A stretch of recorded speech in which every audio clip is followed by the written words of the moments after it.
말씀입니다. 자, 우리 다 함께 합독하십니다.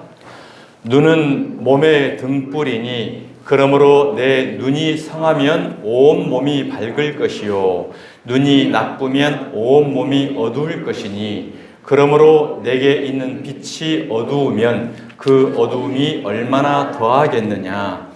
한 사람이 두 주인을 섬기지 못할 것이니 혹 이를 미워하고 저를 사랑하거나 혹 이를 중히 여기고 저를 경히 여김이라. 너희가 하나님과 재물을 겸하여 섬기지 못하느니라. 아멘. 아멘. 할렐루야. 반갑습니다. 우리 인사 한번 하십시다. 잘 오셨습니다. 반갑습니다. 감사합니다. 그리고 한마디 더 하십시다. 정말 멋지십니다. 아름다우십니다. 오늘 이렇게 멋지고 아름답게 보시는 저와 여러분은 눈이 상한 눈이고 바른 눈이고 건강한 은혜의 눈인 줄 믿습니다. 아멘. 자, 오늘 설교의 말씀은 눈이 성해야 온몸이 밝다라는 말씀입니다. 지난주의 말씀은 보물을 하늘에 쌓아두라라는 말씀이었죠. 성도는 하나님을 경외함으로 진리의 말씀을 마음에 담을 때 보물을 하늘에 쌓는 자가 되는 것입니다. 그런데 하나님의 말씀을 이 땅의 가치로 사용해 버리면 그것이 바로 땅의 보물을 쌓는 것이라고 말씀을 하셨습니다. 그러니까 한마디로 하나님의 복음의 진리의 말씀을 복음의 진리로 깨닫느냐 율법 행위로 깨닫느냐에 따라서 보물을 하늘에 쌓는 자가 되고 보물을 땅에 쌓는 자로 갈라진다는 것입니다. 우리가 마태복음 지금 6장을 계속 산상수훈을 함께 은혜 나누고 있는데요. 한번 쭉 더듬어 보면 마태복음 6장 1절을 보면 처음에 구제에 대해서 나왔습니다. 구제. 바른 구제가 무엇인가? 구제라는 게 우리 일상적으로는 문자적으로는 그냥 주위 사람들, 가난하고 헐벗은 사람들 먹을 것 좀 줘야 되고 옷을 줘야 되고 이렇게 도와준다라고 문자적으로는 생각할 수 있지만 진정한 영적 진리는 영적 구제는 무엇이었습니까? 하나님의 생명의 말씀을 주는 겁니다. 고아와 과부와 나그네들을 선대하며 구제하라. 성경에 그렇게 나와 있거든요. 그러니까 고아, 과부, 나그네는 하나님의 백성들이 애굽에서 세상에 율법에 묶여 있었던 거기를 아버지로 삼고 남편으로 삼고 있었던 자들이 아버지를 버리고 본토 치지 아버지 집을 떠나고 남편으로 섬겼던 사마리아 여자가 다섯 남편을 버리고 예수께로 나와오는 것.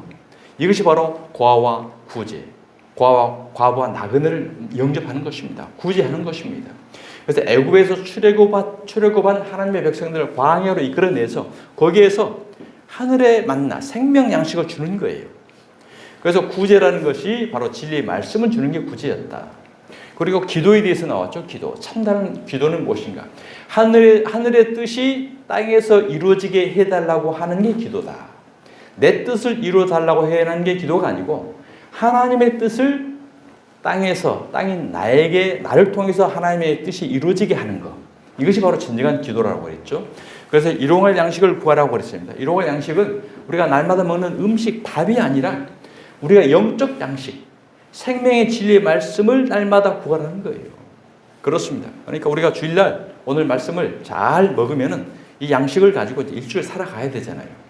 그러니까 소는 어떻게 해요? 소는 밖에 나가서 풀을 많이 먹습니다. 그래서 위에다 다 저장을 해놔요. 저장을 해놓고 밤에 집에 가가지고 되새김을 해요.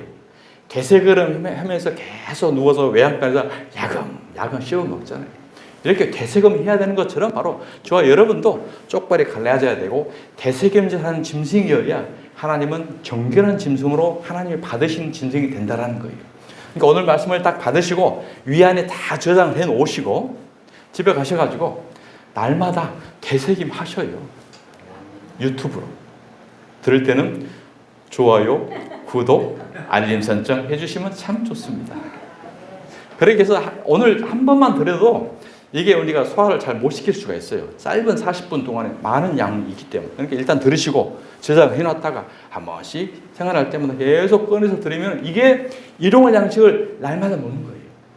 이 일용할 양식을 날마다 너희는 구해라 라고 하나님이 우리에게 말씀해 주신 것입니다. 그 다음에 금식이 나왔죠. 금식. 지금까지 우리가 알고 있었던 금식이 무엇이었어요? 밥을 안 먹는 육신적 금식이었잖아요. 그러니까 성경은 육신적으로 기록을 해 놓았지만 그 안에 본 내용은 영적인 거라고 그랬죠. 그래서 우리가 밥 안 먹는 금식, 이것은 단식, 불교도 하고요, 정치인들도 하고요, 세상 모든 사람들이 자기의 뜻을 관철시키고 원할 때, 땡깡 부릴 때 금식 다 해요. 아이들도 부모에게 장난감 사달라고 금식해버리면 부모가 사주잖아요. 밥 안 먹어버리면. 그러니까 밥 안 먹는 게 금식이 아니라니까요.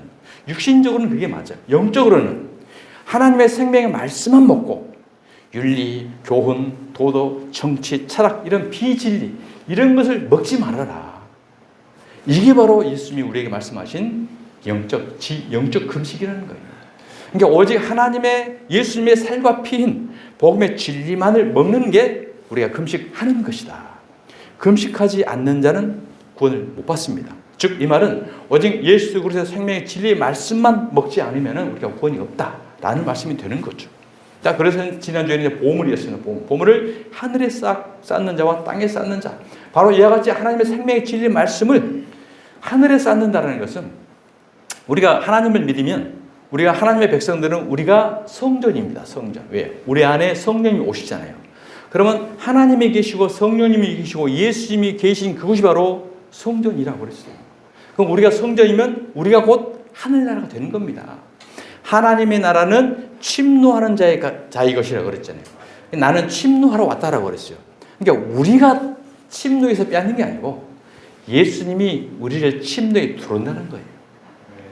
우리가 아주 억지로 인내, 고행을 해가지고 하나님의 천국을 우리가 강제로 빼앗는 게 아니고, 하나님이 택한 백성이 아니면 아무리 강제로 별 짓을 해도 천국 못 뺏습니다. 우리가 어떻게 천국을 알고 하나님을 알고 영생을 알았어요? 우리는 몰랐잖아요. 하나님이 이미 창세에 우리를 택해 놓으시고 때가 되면 성령님이 예수님이 땡겨 오셔서 우리를 구원하게 해주시고, 그 하나님의 영, 성령님의 영이 저와 여러분 우리 심령 속으로 침례에 들어와버린 거예요. 그러니까 우리가 침노를 당해서 우리가 천국이 된 겁니다.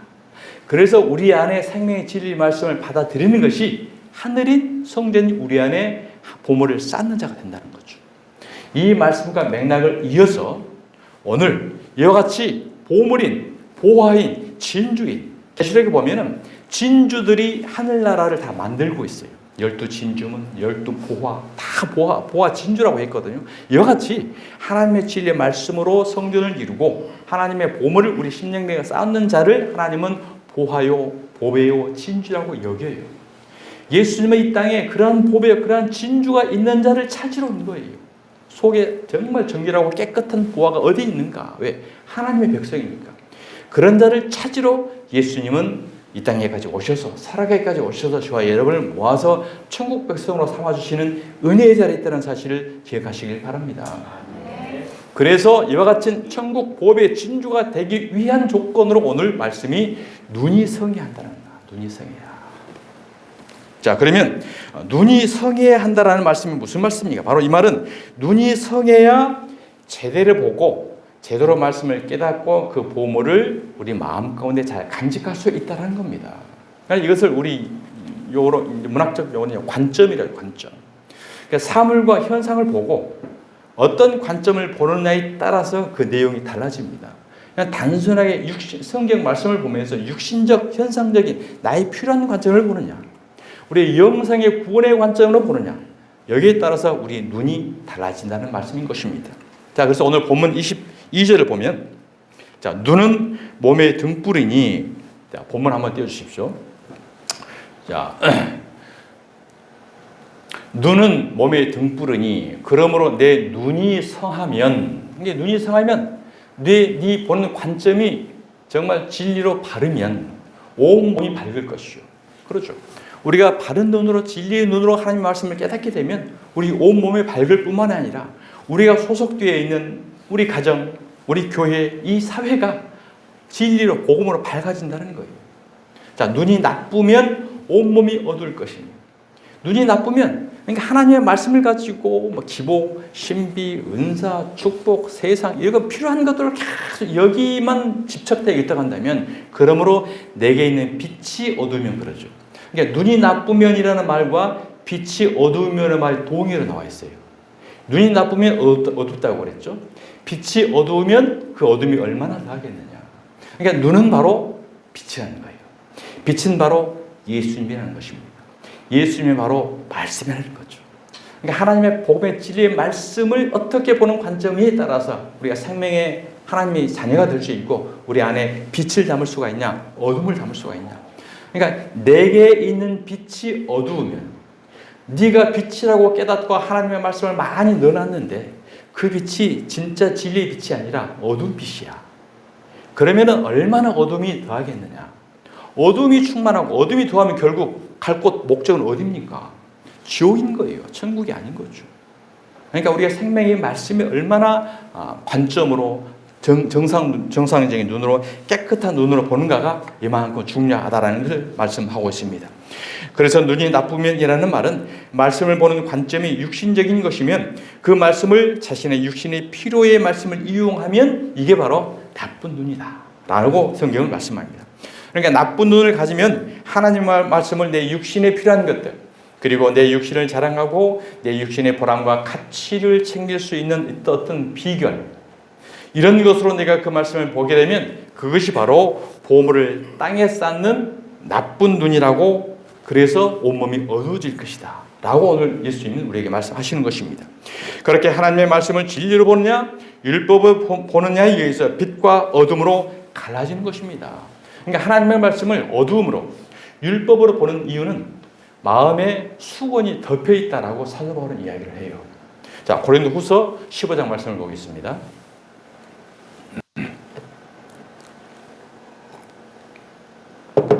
고린도후서 3장 15절 말씀을 보면 오늘까지 모세의 글을 읽을 때에 수건이 그 마음을 덮었도다. 그러나 언제든지 주께로 돌아가면 그 수건이 벗겨지리라. 우리 어렸을 때 수건 봉사놀이 많이 했지 않습니까? 그러니까 어렸을 때 수건하고 주인공 찾는 것처럼 하나님의 말씀도 수건이 덮여 있으면 안에 진리의 말씀을 깨닫지 못하고 문자적으로 그대로 보고 육신의 세상적 필요한 걸로만 보게 된다는 거죠. 사도 바울의 자신의 고백입니다. 사도 바울도 참으로 당대에 너무나 훌륭했던 분이잖아요. 가말리아생이고 로마의 시민권을 가지고 있었고 율법으로는 흠없이 완벽한 자였다라고 자부할 수 있는 사람이었어요. 그런데 수건이 벗겨지고 나니까 그동안 내가 알고 깨달았던 것들이 다 배설물이었네. 배설물. 자, 우리가 음식을 맛있게 먹습니다. 맛있게 먹으면 그 음식 안에 들어있는 영양분만 우리의 몸에 흡수가 되죠. 그 영양분으로 인해서 우리가 살아가게 됩니다. 그리고 영양분은 잘 흡수가 되고 나머지는 어떻게 돼요? 배설물로 빠져나가죠. 마찬가지입니다. 우리가 하나님의 말씀을 전체를 먹게 되면 거기에서 생명의 진리 말씀이 우리의 영적 영식이 되는 거고 율법적, 문자적 이것은 배설물로 나가는 거예요. 찌꺼기인 거예요. 그래서 사도 바울이 율법을 배설물 찌꺼기다라고 이야기한 겁니다. 반드시 우리는 먹을 때 같이 먹어야 돼요.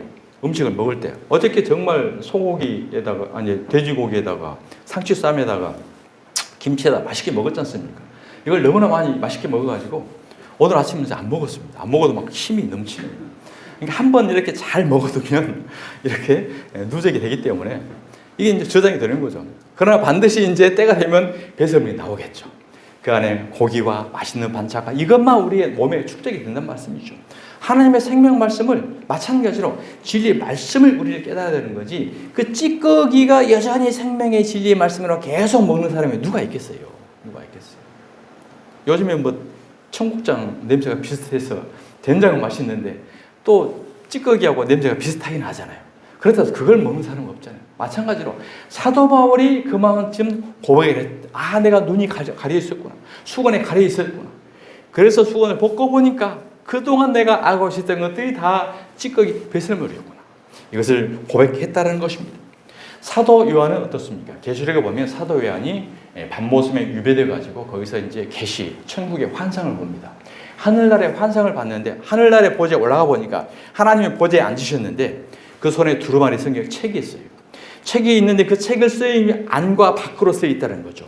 안과 밖으로 쓰여 있고 7인으로 임봉되어 있다는 거예요. 임봉되어 있으니 어떻게 볼 수 있겠어요? 그래서 이 임봉된 책을 볼 수가 없어서 크게 울었다라고 고백을 합니다. 그 인봉된 하나님의 두루마리 책을 볼 수 있는 자는 바로 다윗의 뿌리인 예수 외에는 볼 수 없다라고 고백하고 있습니다. 자, 계시록 5장 1절 말씀입니다. 내가 보매 보호자의 앉으신 이의 오른손에 두루마리가 있으니 암 밖으로 쏟고, 암 밖으로 쏟고, 이 말이 굉장히 중요한 말인데 그냥 묻혀 흘러가요. 하나님의 말씀 반드시 안의 말씀이 있고 밖의 말씀이 있다는 거예요. 하나님 안의 말씀. 안의 말씀이 무엇입니까? 감추어진 비유, 진리예요. 밖의 말씀은 뭐예요? 문자적인 내용. 이 밖의 말씀은 하나님이 택하지 않은 유교, 불교 다 봐요. 요즘에 뭐 불교 그 스님이 상담을 하면서 막 성경에 뭐라고 나왔어? 형제를 용서하라고 그랬잖아. 시험아 용서해야지. 그런 사람들도 하나님의 말씀을 인용해가지고 상담을 하더라고. 남편이 참 미워요. 성경에 뭐라고 그랬어? 왼수도 사랑하라고 그랬잖아. 그러니까 네 남편 왼수여도 사랑해. 그 스님이 그러더라고. 그러니까 세상 사람들도 성경 말씀을 갖다가 상담이라든지 자기의 필요한 걸 다 인용해요. 하나님 믿지 않는 사람들, 어린아이들 누구든지 다 봅니다. 간디는 그의 일생의 좌우명이 산상수훈이었다고 그러잖아요. 근데 평생 그는 산상수훈처럼 되기 위해서 정말 인고를 하고 노력했던 사람이에요. 그 사람이. 근데 그 사람은 힌두교인이었기 때문에 구원이 없어요. 그러니까 성경 말씀을 윤리적인 인간적으로 필요한 도구로만 세상 사람들 다 본다는 거예요. 이게 무슨 말씀이요? 겉보고 하나님의 겉말씀, 누구든지 볼 수 있는 말씀. 우리는 그 안에 복음의 진리를 깨닫는다는 거죠. 진리를 깨닫는 것은 하나님의 백성들만 알기 위해서 예수님이 비유로 늘 말씀했다라고 우리에게 깨닫는 것입니다. 자, 안팎으로 섰고 일곱 인으로 봉하였더라. 봉인된 말씀이에요. 누가 이걸 안에 끌 수가 있겠어요? 또 보면 힘이 있는 천사가 큰 음성으로 외치기를 누가 그 두루마리를 피우며 그 인을 떼기에 합당하냐 하나. 하늘 위에나 땅 위에나 땅 아래에 능히 그 두루마리를 펴거나 보거나 할 자가 없더라. 이 세상 아무리 철학 박사여도 이 하나님의 영적 말씀을 펴거나 이해될 사람이 없습니다. 영적 진리 말씀이기 때문에. 자, 그 두루마리를 펴거나 보거나 하기에 합당한 자가 보이지 아니하기로 내가 크게 울었대. 사도 바울 고백입니다. 그러니까 우리가 하나님의 말씀을 보면서도 정말 하나님, 이 사도 바울이 크게 울었던 이 심정으로 우리 하나님의 말씀을 봐야 돼요. 하나님, 정말 이 말씀을 내가 깨닫지 못하고 있습니다. 성령님, 깨닫게 해주세요. 이 비늘을 벗겨주시고 수건을 벗겨주시고 지각을 주시고 지혜를 주십시오. 그래서 구하고 찾고 두드리라 그러잖아요. 누구를? 성령님을. 진리의 성령이 아니고서는 도대체 이 말씀은 안의 말씀을 우리가 볼 수 없거든요. 깨달을 수 없거든요. 자, 크게 울었더니 장로 중에 한 사람이 내게 말하되 울지 마라. 유대 지파의 사자 다윗의 뿌리가 이겼으니. 다윗의 뿌리가 누굽니까? 예수님이죠. 그 두루마리와 그 일곱 인을 떼시리라 하리라. 예수님만 떼신다는 거예요. 예수님만. 6절. 그러므로 내가 그들에게 비유로 말하는 것은 떼시리라. 내가 또 보니 보좌와 내 생물과 장로들 사이에 한 어린 양이 서 있는데, 한 어린 양이 누구예요? 예수님이잖아요. 그러니까 하늘 보좌 옆에 어린 양이 서 있어요. 예수님이 지금 계신 거예요. 서 있는데 일찍이 죽임을 당한 것 같더라. 그에게 일곱 뿔과 일곱 눈이 있으니. 여기서 눈이 나오죠. 눈이 성해야 된다. 바로 이 눈을 말씀하는 거예요. 예수님께 있는 눈이 있으니 이 눈은 온 땅에 보내심을 받은 하나님의 일곱 영이라. 그 어린 양이 나와서 보좌에 앉으신 이의 오른손에서 두루마리를 취하시니라. 그러니까 이 오늘 본문의 이 눈이라는 말이 어린 양이신 예수님의 일곱 뿔과 일곱 눈. 일곱 뿔이라는 것은 완전한 구원의 뿔. 일곱 눈이라는 것은 완전한 영적 진리의 영적 눈.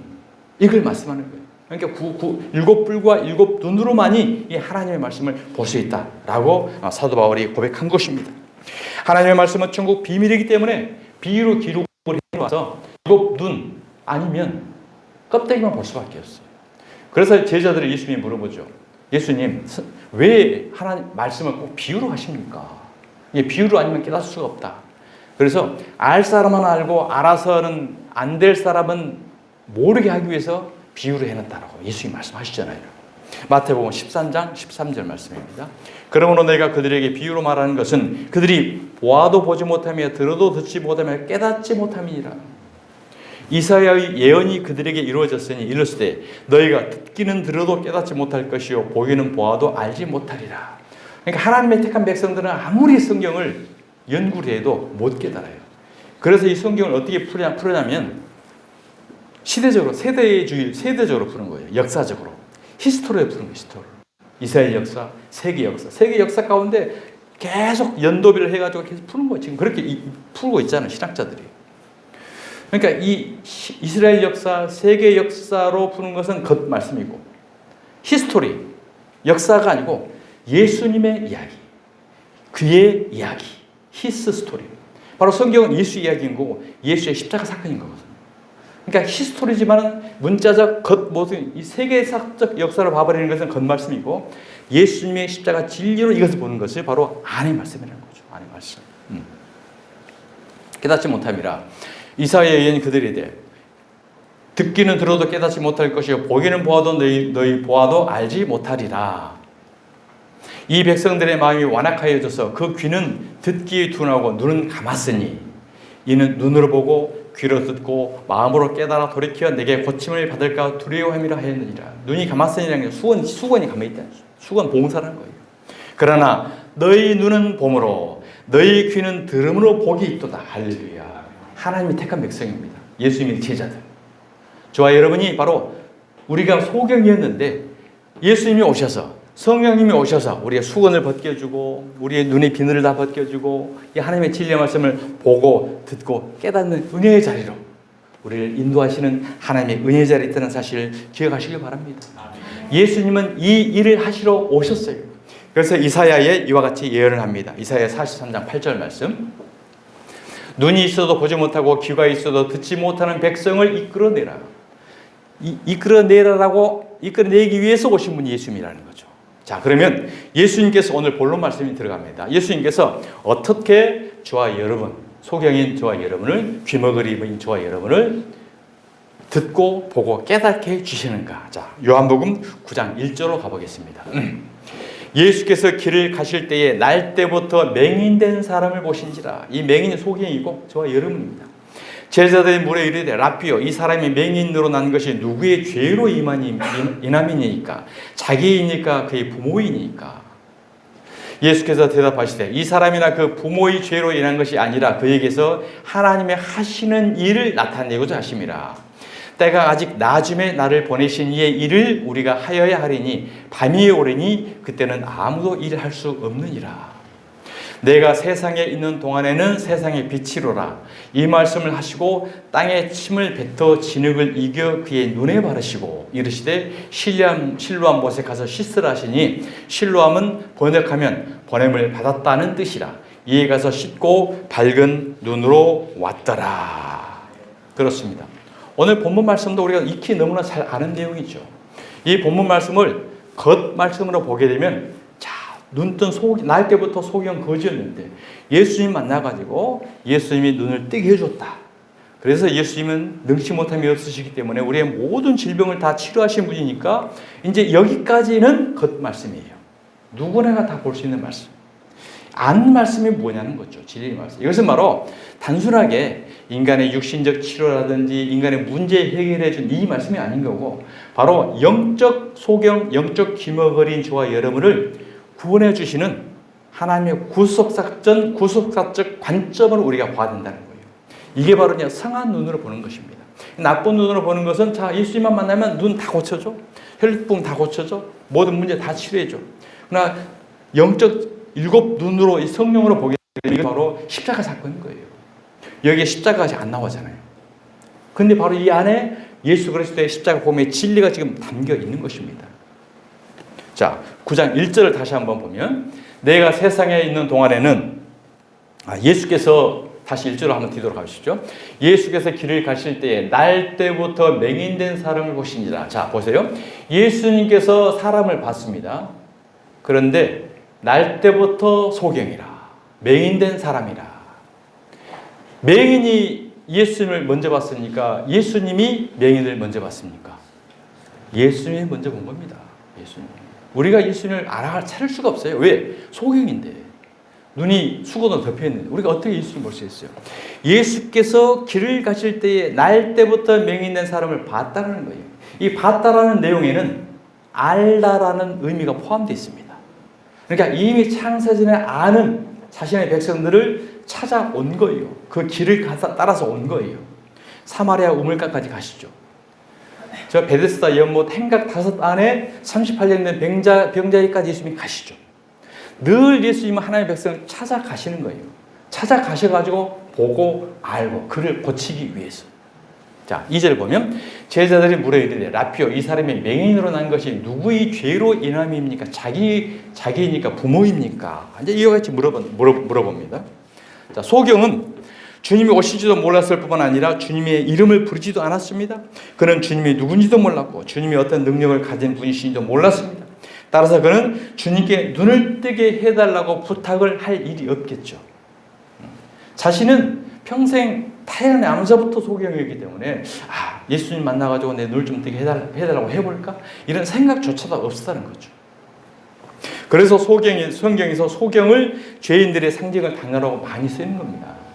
그러니까 성경에 보면 귀머거리도 고치고 중풍을 걸리고 혈루증 고치고 문둥병 고치고 소경을 고치죠. 자, 귀머거리를 고쳤다는 것은 하나님의 복음의 말씀을 전했는데 영적 진리를 깨닫지 못하는 것. 이게 귀머거리인 거예요. 영적 귀머거리. 자, 그 다음에 중풍병이 무엇입니까? 중풍병은 걸음을 제대로 못 걷잖아요. 신체가 바르지 못하잖아요. 행동도 자유롭지 못하고 모든 부자연스럽습니다. 이것이 바로 하나님의 성전이 잘못 지어진 성전을 말하는 거예요. 그 예수님께서 요한복음 2장에 46년 된 성전을 헐어라 그러잖아요. 헐어라.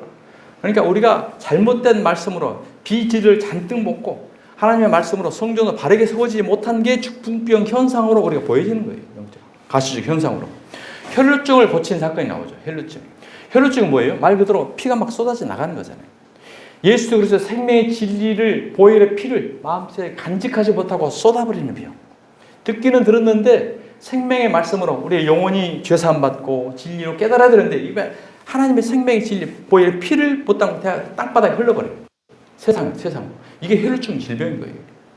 문둥병이 뭐예요? 문둥병의 특징이 무엇입니까? 감각이 없잖아요.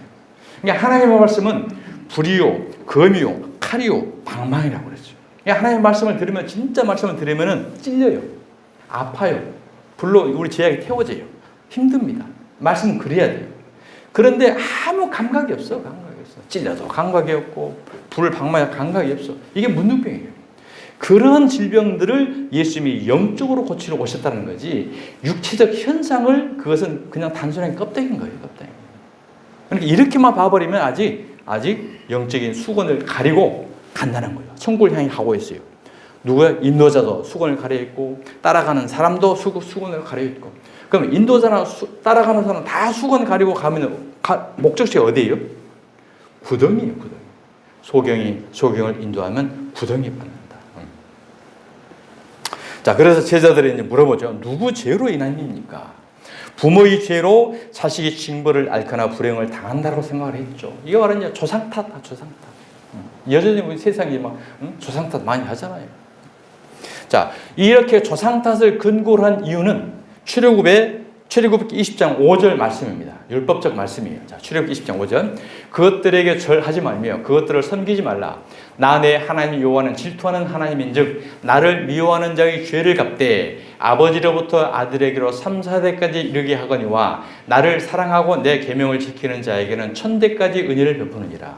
이 율법에 나와 있는 이 말씀을 근거로 해서 자 봐라. 하나님을 제대로 섬기지 못하고 우상 숭배하고 그래서 하나님께서 미워하는 자의 죄를 아버지로부터 아들 3, 4대까지 그 저주를 내리지 않느냐. 그러니까 이 소경된 자는 부모의 그 저주를 이어받아서 지금 이렇게 태어난 거야. 이런 맥락으로 지금 보고 있다는 거죠. 자, 그런데 예레미야에서 보면 부모의 죄로 인해서 죄가 아니라 바로 당사자의 죄라고 성경에 분명히 말합니다. 자, 예레미야 31장 29절 말씀 보면 그때 그들이 말하기를 다시는 아버지가 신포도를 먹었으므로 아들들의 이가 시다하지 아니하겠고. 자, 이 말은 뭐 말하냐면 그때 그 전 과정이죠. 예레미야 31장 1절부터 28절 말씀인데 이 말은 메시아가 올 것이다. 메시아가 와서 하나님의 백성들을 다 구원할 거야. 너희들이 우상 숭배하고 죄악의 결과로 바벨론 포로로 다 포로 끌려갔어. 그런데 구원자가 와서 너희들 다시 회복하고 하나님의 구원의 은혜의 자리에 있게 될 때, 그때에는 다시는 아버지가 신포도를 먹었으므로 아들의 이가 시집하지 않다. 신포도가 무엇입니까? 포도가 발효된 거죠. 발효라는 것이 누룩이죠.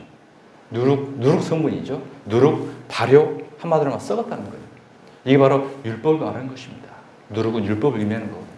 그러니까 신포도를 먹었다는 것은 율법으로 신앙생활, 신앙을 아버지로 삼았던 자들은 아들들의 이가 시다하지 아니하겠고, 신포도를 먹는 자마다 그의 이가 신 것 같이, 그러니까 율법 신앙인 자들은 그게 바로 죄라는 거예요.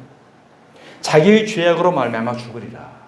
예수의 복음의 생명의 말씀으로 우리가 거듭나야 되는데, 여전히 율법 신앙하는 자들은 바로 그 죄악으로 죽는다는 거예요.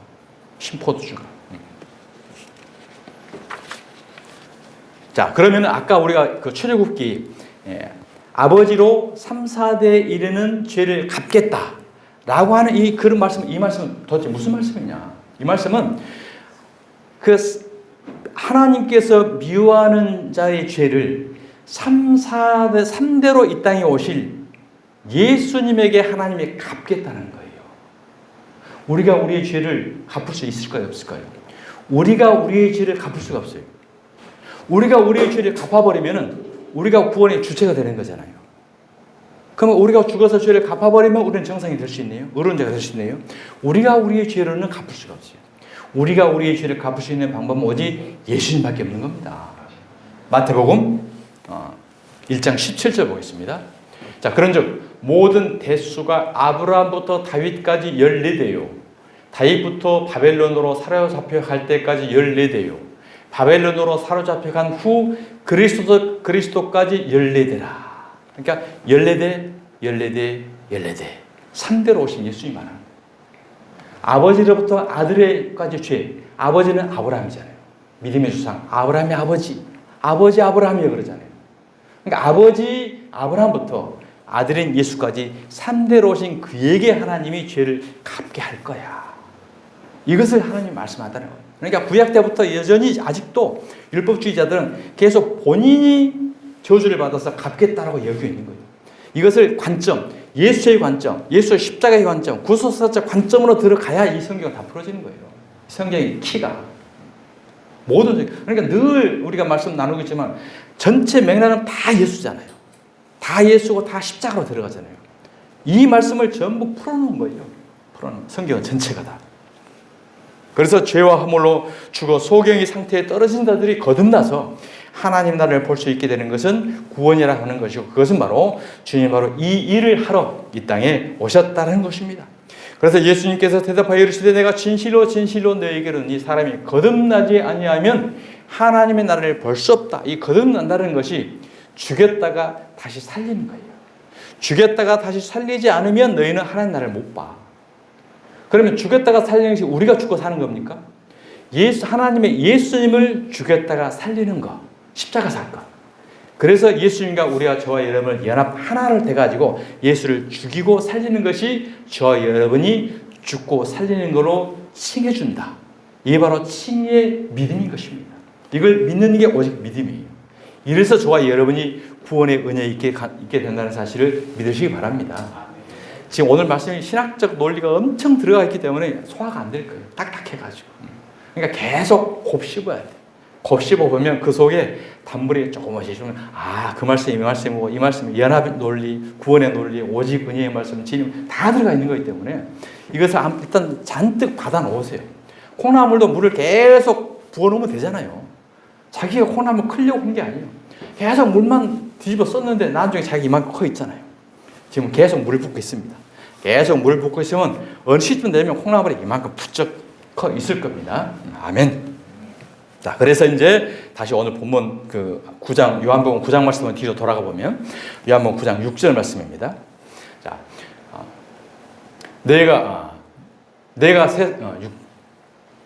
예수께서 대답하신 이 사람 4절 때가 아직 낮음에 나를 보내신 이의 일을 우리가 하여야 하리라. 밤이 오리니 그때는 아무도 일할 수 없느니라. 5절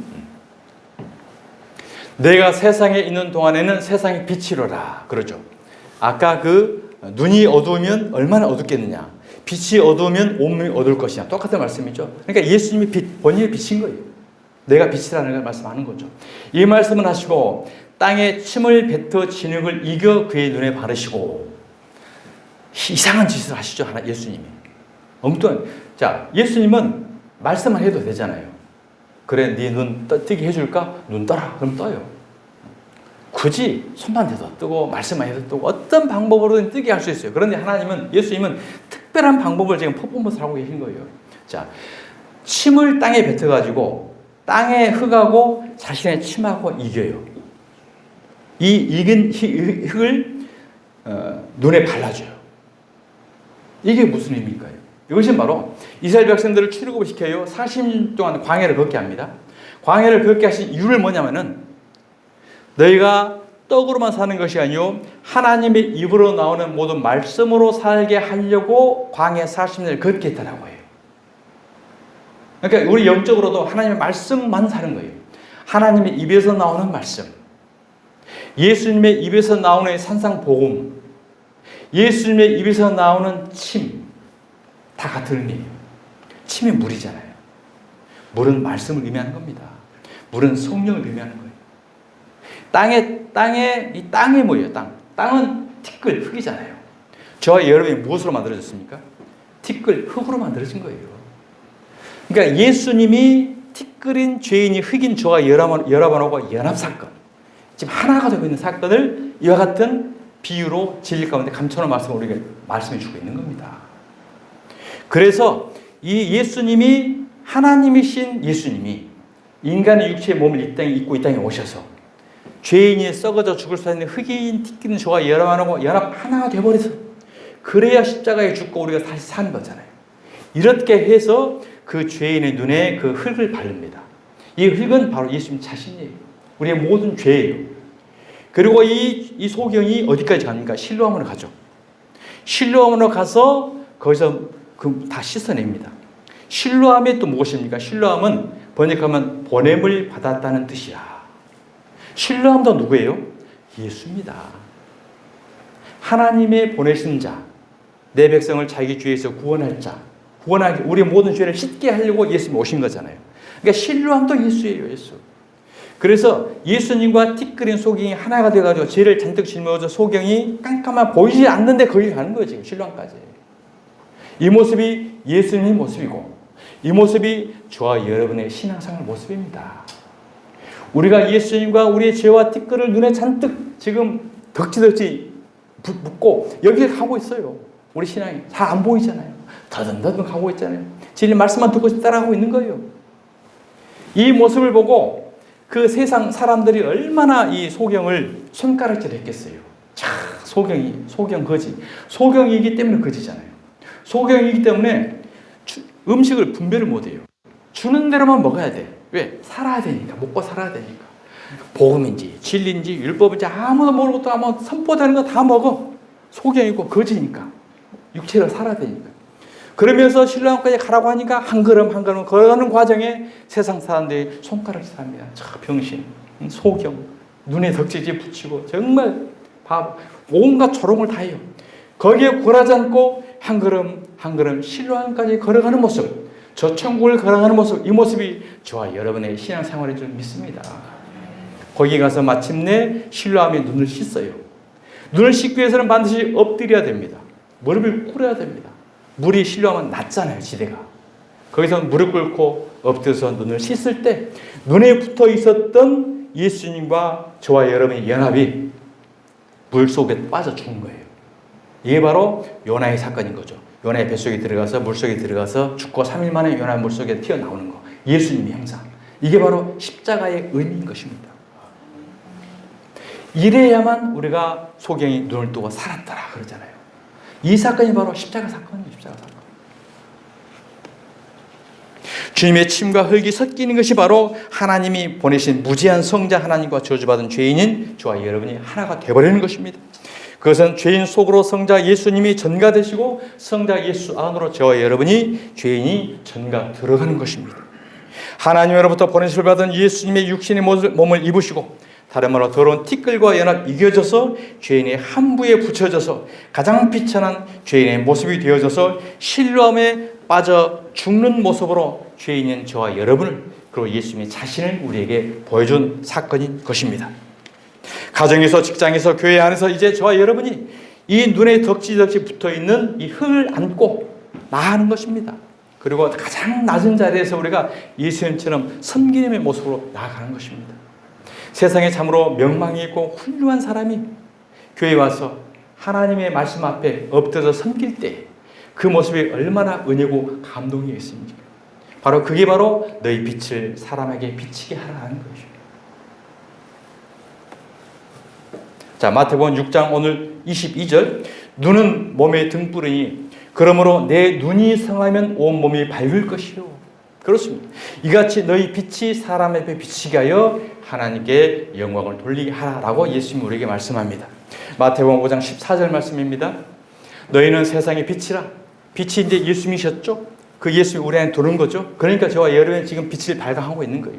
산 위에 있는 동네가 숨겨지지 못할 것이요 사람의 등불을 켜서 말 아래에 두지 아니하고 등경 위에 두나니 이러므로 집안 모든 사람에게 비치느니라. 눈이 성하면 온몸이 밝을 것이라. 이 말씀인 거죠. 이같이 너희 빛이 사람 앞에 비치게 하여 그들로 너희 착한 행실을 보고, 이 착한 행실은 우리가 율법, 윤리적인 이 행실이 아니라 예수님이 십자가에 달려 죽으신 이 예수님의 행실, 이 예수님의 행실을 우리가 받아들이는 믿음의 행위, 이걸 이야기하는 거예요. 이게 착한 행실이 바로 우리가 예수님이 우리 오시면 우리를 통해서 빛이요 소금이요 드러나는 예수님의 행실, 이것을 이야기하는 거죠. 하늘에 계신 너희 아버지께 영광을 돌리게 하라라고 말씀을 합니다. 오늘 말씀을 통해서 마지막으로 예수님이 결론을 내려주신 말씀입니다. 자, 마태복음 6장 24절 오늘 본문 말씀입니다. 한 사람이 두 주인을 섬기지 못할 것이니 혹 이를 미워하고 저를 사랑하거나 혹 이를 중히 여기고 저를 경히 여김이라. 너희가 하나님과 재물을 겸하여 섬기지 못하느니라. 여기서 또 재물이라고 나오니까 이게 이제 껍데기 겉말씀으로 그대로 보면 봐라. 교회 하나님의 신앙과 너희 세상 물질 재물과 같이 섬길 수 없어. 그러니까 너희 재물 하늘에 쌓아, 보물을 쌓아. 그 쌓는 방법이 뭐예요? 교회 현금으로 다 바쳐. 이게 이단들이죠. 이단 집단을 이루는 자. 이단 집단들은 잘 되잖아요. 그 이단 집단 안에 들어가 있는 자들 이 말씀에 묶여가지고 이용당하기 때문에 다 바쳐서 거지 되는 거예요. 거지. 이 재물이 바로 만몬. 만몬은 뭐예요? 육신을 위한 신. 이게 바로 율법인 거예요. 율법이 다 인간의 행위잖아요. 행위잖아요. 그러니까 복음과 율법을 겸하여 섬기지 못한다. 그래서 레위기 11장에 그 부정한 짐승과 정한 짐승 나오지 않습니까? 하나님의 정한 짐승은 쪽발이 갈라져야 돼요. 갈라진 짐승이 정한 짐승이에요. 소가 갈라지죠. 염소가 갈라지고 양이 갈라지죠. 율법과 복음이 갈라져야 돼요. 그리고 반드시 되새김을 해야 돼요. 늘 일용할 양식으로 날마다 진리의 말씀만 먹어야 돼요. 이게 정한 짐승이고 하나님의 받는 백성, 성도를 우리에게 말씀하는 것입니다. 반드시 저와 여러분은 하나님의 진리의 말씀으로 성한 눈으로 진리 보는 관점으로 우리 안에 성전 삼아서 생명의 말씀, 일용할 양식으로 잘 차곡차곡 쌓는 것이 하나님의 창고에 가득 채우게 하는 것이고 영원한 하늘나라의 보물을 쌓는 저와 여러분이 되게 되는 줄 믿습니다. 아멘. 기도하시겠습니다. 하나님 감사합니다. 날 때부터 소경이었기 때문에 말씀을 분별하지 못하고 음식도 분별하지 못한 거지였습니다. 그래서 배고프니 무조건 주는 대로 아멘 하면 다 받아먹었던 우리들이었습니다. 예수님이 오셔서 일곱 눈으로 진리의 말씀으로 우리의 눈에 수건을 벗겨주시고 비늘을 벗겨주시고 예수님이 우리 죄악과 하나가 되어져서 물에 빠져 죽음으로 다시 거듭나게 할 수 있는 영생의 은혜를 허락해 주셔서 감사합니다. 늘 우리가 이 말씀을 다시 되새기면서 진리의 성령을 우리 마음 가운데 모시고 생명의 말씀으로 일용할 양식으로 날마다 천국 백성으로 새로워지는 죄들 될 수 있도록 성령님께서 붙드시고 인도하여 주시옵소서. 거룩하신 예수 그리스도의 이름으로 기도드리옵나이다. 아멘.